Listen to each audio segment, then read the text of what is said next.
be taking the train right in between all of them. We're going to be starting with Monaco, then to Villefranche, and lastly to Nice. So come on with me and let's explore all the best that the Mediterranean has to offer. Our first stop today is going to be Monaco. It's in the city of Monte Carlo, and it's actually a small little city-state, less than a square mile, and it's where the rich and famous come to live. It's where Elton John, Tina Turner, and Sean Connery, amongst many others, have their houses. In fact, the largest, huge, gigantic yacht in the harbor is owned by the king's brother of Egypt. Now, they still have their king and queen here. Prince Rainier, as many of you know, died just a few years ago, but currently they have Prince Albert that's reigning.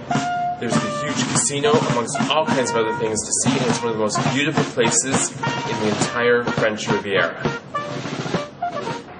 Behind me is where the Formula One Grand Prix is held. It's the most famous race in the world. Also, all those buildings that you can see, each one of those apartments costs millions. So, you have huge boats, incredible racing, and very expensive flats. In other words, get a really good sugar daddy if you want to live here. Our second stop today on the French Riviera is the quaint and beautiful little town of Villefranche. It's what the Riviera would have been like back in the 30s, and it's an unspoiled piece of beauty. It has wonderful little shops, cafes, and a lovely beach. In the 1920s, Villefranche was known as the place on the French Riviera to go if you were gay, because of all of the hot and hunky sailors that came off of the battleships from the harbor.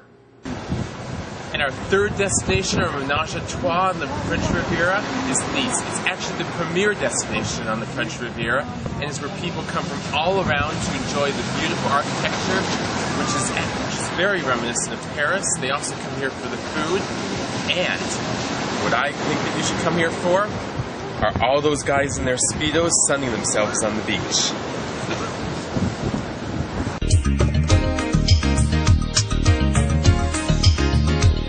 Jared signing off for the French Riviera. And remember, good boys go to heaven, but bad boys go everywhere.